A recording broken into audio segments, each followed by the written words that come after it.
வணக்கம், என் பெயர் அரிசி. நான் ஃபர்ஸ்ட் ஸ்டாண்டர்ட் படிக்கிறேன். என் அப்பா பெயர் அருண். என் அம்மா பெயர் தமிழரசி. ஹாப்பி மேனேஜ்மெண்ட்லேருந்து திருக்குறளை நான் பாடலாம் பாட போகிறேன்.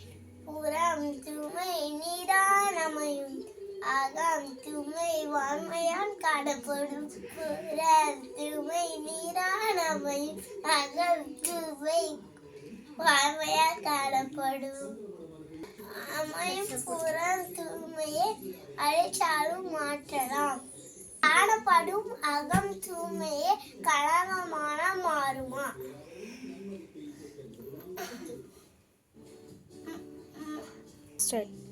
மாற்ற முடியாததை என்றும் காக்க வேண்டும். மாற்ற முடியாததை என்றும் மனதா காக்க வேண்டும். புறம் தூய்மை நீரானமையும் அகம் தூய்மை வான்மையால் காணப்படும். புறம் தூய்மை நீரானமையும் அகம் தூய்மை வான்மையால் காணப்படும். நன்றி.